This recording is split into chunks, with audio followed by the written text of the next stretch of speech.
Ecclesiastes 1:15. What is crooked cannot be straightened. What is lacking cannot be counted. Hindi na maitutuwid ang baluktot at hindi na mabibilang ang wala. Sayang na panahon at pagod. Panginoon, salamat dahil tinuturuan niyo kaming huwag magsayang, huwag mag-aksaya ng panahon at pagod. At sa sandaling ito, ang aming puso, hinaalaan namin, Panginoon, kami po'y gawin yung tahanan ng iyong Espiritu. Make us the habitation of your Spirit, turn our hearts into your throne, at kayo ang maghari sa aming buong pagkatao. Mangusap po kayo, mga salita niyo ang magpaliwanag, magpalaya, at magpaganda ng buhay namin. Kayo ang aming inaasahang pangangaral. We hear only your voice, Father. Speak to your servant, but be the speaker. We seek you in the name of your Son, Jesus. Mga sayang na panahon at pagod. Ano bang mga sayang? Kahit balik-balikan natin ang Ecclesiastes, hindi mauubusan ng bagong katuruan. Kasi hindi nagbabago yung teksto, pero ang isip natin ang nagbabago. Nagmamature tayo, naiiba ang ating mga lenses, kaya marami tayong nakikita na hindi natin nakikita nung una. Kaya magandang balik-balikan, kahit yun at yun, yung text. Ecclesiastes 1:1-2. These are the words from the teacher, a son of David and king of Jerusalem. Everything is so meaningless. The teacher says that it is all a waste of time. Sayang na panahon. Do people really gain anything from all the hard work that they do in this life? Sayang na pagpapagod. Maiksi ang buhay. Dapat walang sinasayang na oras at pagod. Ito ang mga katuruan ng mga ngaral, ang anak ni David na hari ng Israel. Napakawalang kabuluhan. Napakawalang kabuluhan. Lahat ay walang kabuluhan, sabi ng mga ngaral. Of course, hindi naman literal na lahat walang kabuluhan. It's poetic language, so exaggerated. Ang ibig sabihin lang, napakaraming walang kabuluhan na binibigyan natin ng sobrang pansin. At dahil daw doon, you must not mistake activity for achievement. Hindi ko mo busy ka, may nangyayari na. Hindi ko mo napapagod ka, sulit na. Kailangan matalino. Huwag magsayang ng panahon at pagod sa mga walang kabuluhan. At ngayon, sa ating pagbubulay-bulay mga kapatid ng salita ni Solomon, the wisest man ever. Aside from Jesus, of course. Dapat natin ngayong bigyan agad ng personal application. Pag meron tayong mga dinadaanan na verses, ang inyo agad isipin, anong kahulugan nito sa buhay ko? Kayo ang magbigay ng kahulugan kasi kanya-kanya tayong kuha ng aral. Sabi niya sa Ecclesiastes 1:4, people live and people die, but the earth continues forever. Patuloy ang pagkapalit-palit ng mga lahi, ngunit hindi nagbabago ang daigdig. In other words, we do not own the land owns us. Kapag sasabihin itong aking mga ari-arian, no, ililibing ka dyan, yung alikabok mo mababalik na maging fertilizer ng mga puno ng papaya. So, we do not own the land. So, anong pag-aaksaya doon? Huwag magsayang ng panahon at pagod sa pagmamayari, sa pagdangamkam. Huwag mag-aaksaya ng mga relasyon, pagmamahalan, pag-iibigan ng mga magkakapatid, magkakamag-anak, magkakaibigan dahil sa lupa. O dahil sa mga katumbas ng lupa ngayon, capital, dahil sa pera, kasi hindi natin talaga yan madadala. Ang kailangan mo lang na lupa, siguro 1 meter by 2, kung ililibing kang ganyan, kung gagawin kang alabok, ang kailangan lang talaga isang Tupperware. So bakit mo sisirain ang relasyon mo sa mga kamag-anak mo dahil sa lupa? Bakit ka makikipag-away dahil sa lupa? Para maging sayo? It can never be yours.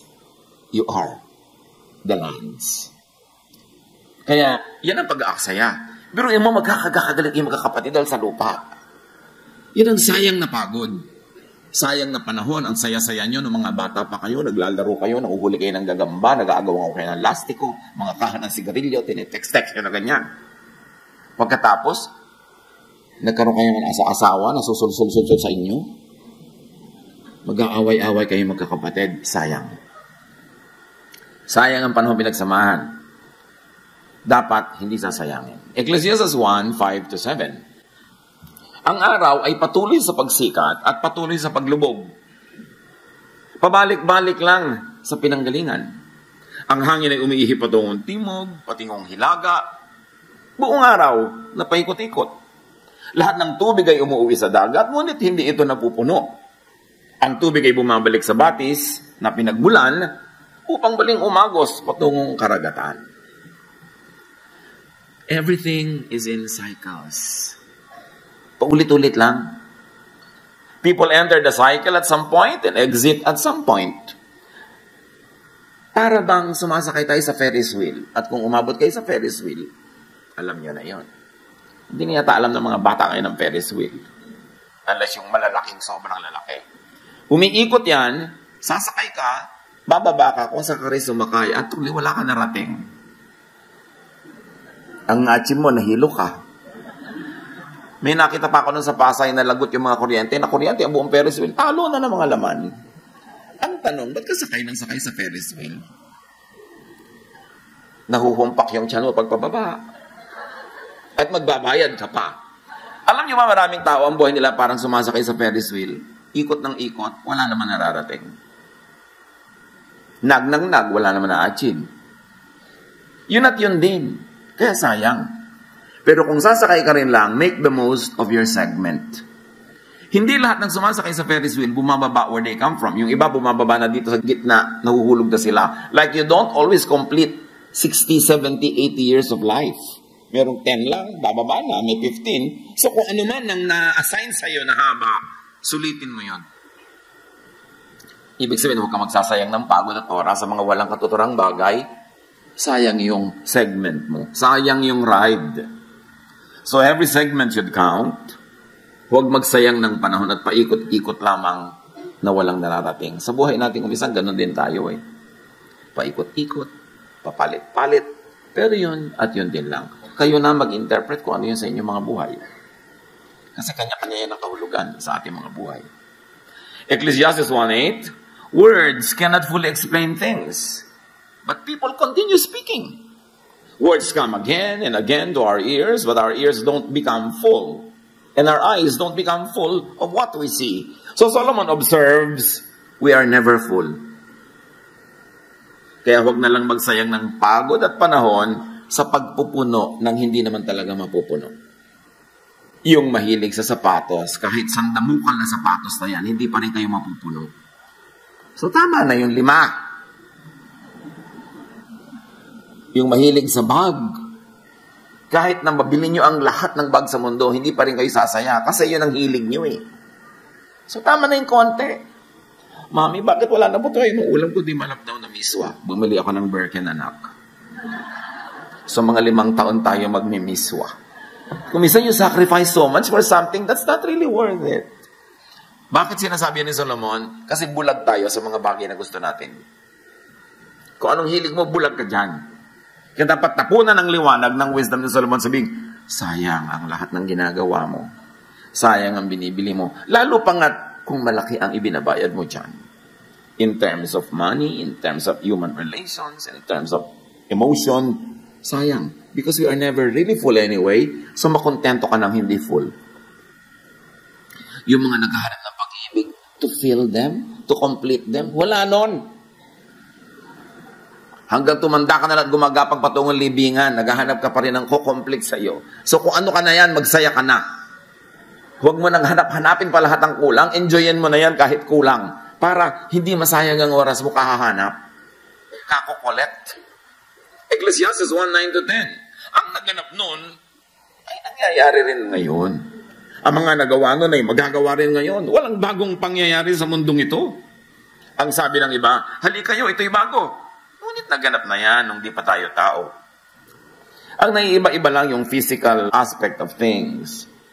Yung method, yung tools, but the essence is the same.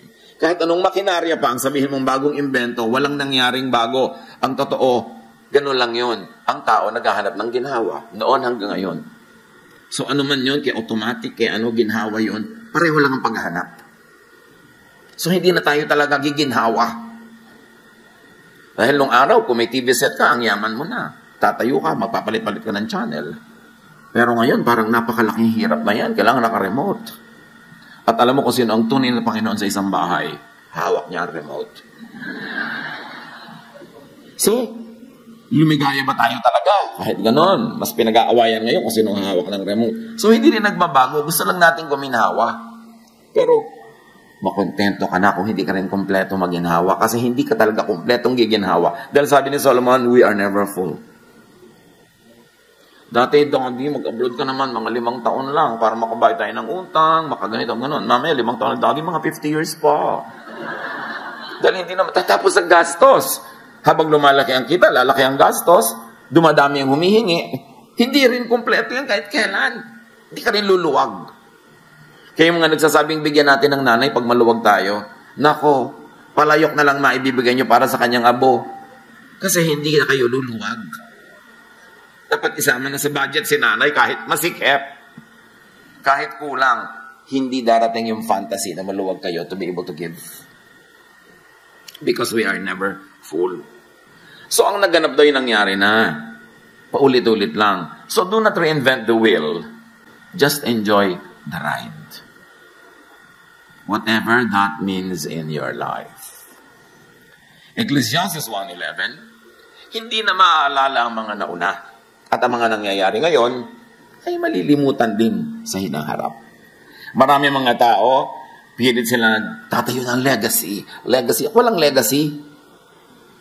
Yung mga pharaoh nga na nagtayo ng mga pyramid after 5,000 years. Natatandaan pa ba natin sila? Generic na lang, lahat pharaoh. Tapos. Konting-konti yung natatandaan, katulad ni Jose Rizal. At dahil lang nasa batas natin na pag-aralan na Rizal course. So, huwag ka na magpagod para matandaan. Isang alam mo, malilimot din ako. Talaga malilimutan ka. Bakit natatandaan ba ang lola mo? Ika-5th generation? Wala din naman, di ba? So, huwag ka na magpagod na matandaan. Enjoyin mo na lang ang buhay mo. Yung kahit minsan, tinamaan ka ng araw, nakakita ka ng bituin ng araw, at pag tinawag ka ng Diyos, present. Pag nag-roll call, tapos, move on. Kasi hindi na babalik ang buhay na ito. So, dapat huwag mo sayangin sa mga kung ano-ano. Hindi mo naman kailangan. So, huwag na kayo mag-legacy dyan. Gumawa na lang kayo ng tama. Minimize pain, maximize pleasure, do the most good. At sa makabilang buhay, kapag tinawag ka na, para doon ka naman. Every generational batch grapples with life as if it were new and unknown. And it begins as new for every batch. Kaya kahit anong payo bigay mo sa mga bata, ayaw makinig. Diba? Kasi, uulitin nila yung mga pagkakamaling nagawa mo noon.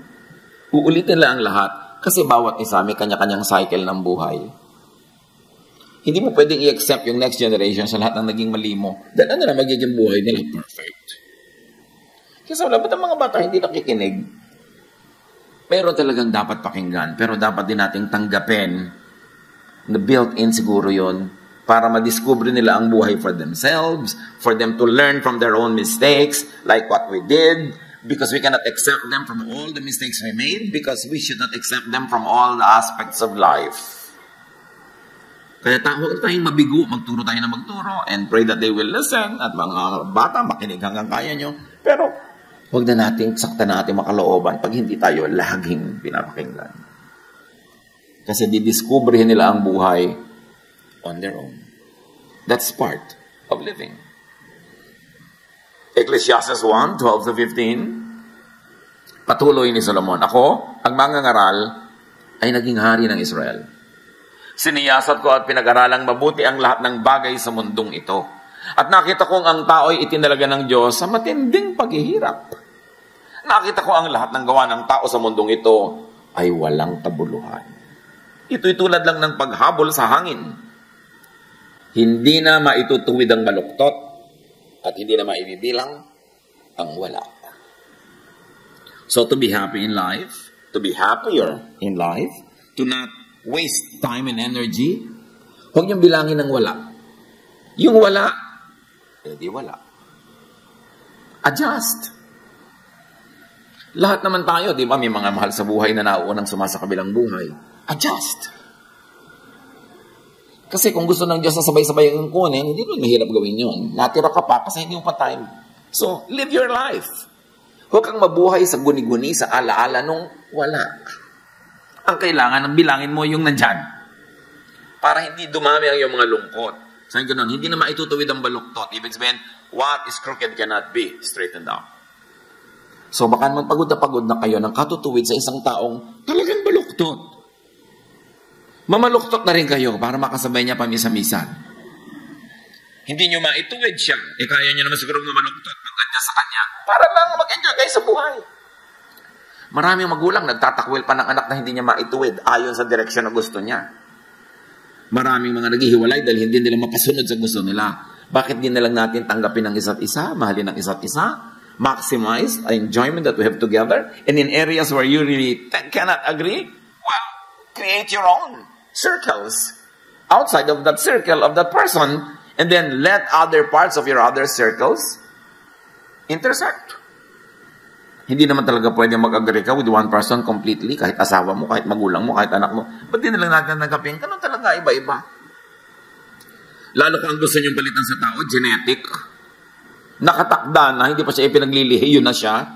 Mapapagod lang kayo. So sabi niya, hindi na maitutuwid ang baluktot. Huwag ka na magpagod. At hindi na mabibilang ang wala.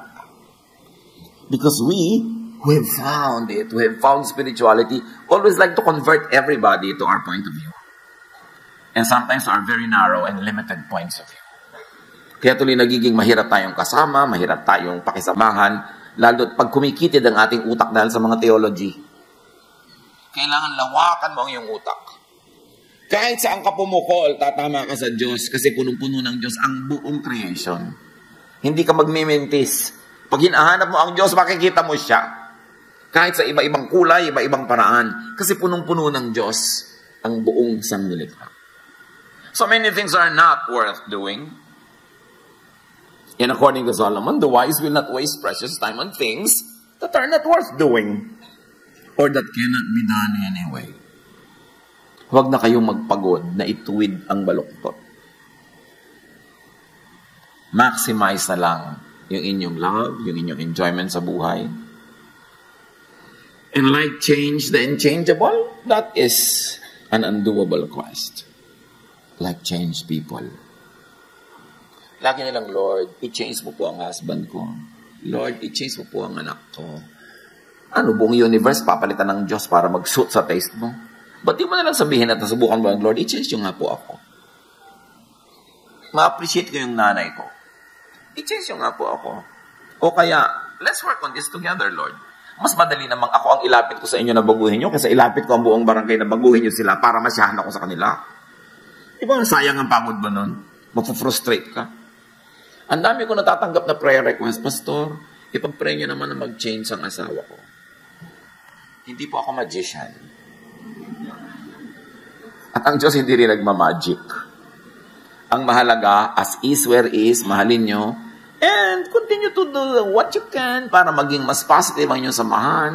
At kung maaari, at sa palagay nyo talaga, tama na mag-change, edi give all the reasons para mag-change. Pero kung hindi pa rin nag-change, huwag niyong ituwid ang baluktot. Mamamatay lang kayong bigo. Maghihiwa-hiwalay lang kayo ng lahat ng taong mahalaga sa inyong buhay. Yan ang importante yung tinuturo ni Jesus eh. Yung acceptance and love of people. And for people. Sabi sa Jeremiah 13:23, can an Ethiopian change his skin? Or a leopard get spots? Of course, the answer is no. Ngayon kasi, with technological manipulation, napapalitan mo yung tone of your skin. Pero nung ginawa itong verse na ito, ang ibig sabihin lang nila, impossible yun. And it must be understood from that point of view. Huwag kang mga tuwira na, ngayon pwede na. Hindi yun ang ibig sabihin ng writer. Ang ibig sabihin ng writer, what cannot be changed? You should not even endeavor to change. Ecclesiastes 1:16-18, sabi ko sa akin sarili, ang karunungan ko'y higit sa sinundan kong mga hari sa Jerusalem. Alam ko kung ano ang tunay na karunungan at kaalaman. Pinag-aralan kong mabuti ang pagkakaiba ng karunungan at ng kamangmangan, ng katalinuhan at ng kabaliwan. Ngunit, napatunayan kong ito rin ay tulad ng paghahabol sa hangin. Habang lumalawak ang karunungan ay dumarami ang alalahanin. At habang dumarami ang nalalaman, ay lalong tumitindi ang kapighatian. Sabi na ba, tama ako. Talagang hindi ako nag-aaral, Lord. Diba? tama ako, hindi na ako nagpakarunong. Hindi naman yun kasi kamangmangan yun eh. Alam niyo, siyempre yung poetic language exaggerated to drive home a point. Hindi binabaliwala ni Solomon ang karunungan. Ang sinasabi lang niya, habang rumurunong ka, humanda ka, kasi habang lumiliwanag ang iyong isip, mas marami ang nakikita mong kadiliman sa paligid. So, are you trying to be wise? Is trying to be wise a waste? Is trying to be wise a waste of time and effort? Ang sinasabi lang ni Solomon na ito, huwag magsayang ng pagod sa sobrang pag-iisip. Don't overthink. Yung may nakita ka lang na kung anong clue, nabuo na ang buong kasaysayan sa isip mo na may kulasisi ang asawa mo, ibinabahay niya ganitong budget buwan-buwan, mas malaki ang refrigerator kesa sa'yo. Dahil lang sa kaprasong guni-guni. Pero maraming guni-guni ng misis, totoo. Binigyan yata ang mga misis ng special gift ng Diyos na may antena. Pero hindi lahat ng nare-receive doon ay tama. Don't overthink. Ang anak mo wala pa sa bahay, wala ka naman magagawa talaga, hindi mo alam kung nasaan, matulog ka na. Kasi mag-overthink ka, wala rin naman mangyayari. Worry ka ng worry. Don't worry about something you cannot change. Ipasa Diyos at itulog. Huwag mag-worry sa mga hindi mababago. Kumisan meron tayong mga karamdaman na talagang parang napaka lala, just have quality of life. Enjoy whatever is left, and when you have to go, go. Do not struggle with it too much. Kasi, pag hindi mo yan tinanggap, lalo lang humahapdi, lalo lang humihirap. Mangyayari din naman. Lagi na lang, sasabihin mo, what can I salvage from this situation? How can I make this thing better at the moment, given my limits, and given the potentials that I have in my hands? So, huwag magpagod sa sobrang pag-iisip. Lalo, Pastor, ano po kaya kakagunaw ng mundo? Yelo, tubig, apoy. Alam mo, bakit mo pinaproblema yan? May pambayad ka na ba sa ilaw next month? Wala po. Yun ang isipin mo, anak. Magtinta ka ng banana cue dyan para may pambayad ka. Kung paano magugunaw ang mundo, problema yan na yung Diyos. Paano po kaya ako mamamatay? Kasi ayoko pong mamatay ng walang makeup. May nagsasabi talaga nun, itato mo na ang makeup mo sa mukha ha? Para sa kaman abutin, may kilay ka na. Mga bagay na hindi kailangan. Magpapakasal, Pastor, magiging tapat po kaya sa akin ito buong buhay. 1 week siguro, baka pwede kong sabihin, pero beyond that, malay ko ba? Malay natin sa buhay. So, yun yung problemahin. Itong ibig ko sabihin mga kapatid na kayo ang mag-apply sa buhay nyo ng mga messages na ito. Kasi kayo lang ang may ganong kaliwanagan to connect the dots. Manuri, makiramdam, ano-ano ang pagsasayang nyo ng panahon at pagod na hindi naman dapat. Panginoon, turuan nyo po kami na i-apply ang karunungan ni Solomon sa pang-araw-araw naming buhay. Kayo magbigay sa amin ng liwanag ng pag-iisip para makapamili kami kung anong bibigyan ng panahon at pagod at kung ano yung isa sa isang tabi. Pagbulay-bulayin natin mga kapatid, huwag niyong madaliin, pag-isipan, and listen to the voice of the Spirit that is now guiding you to make very practical applications in your own private life.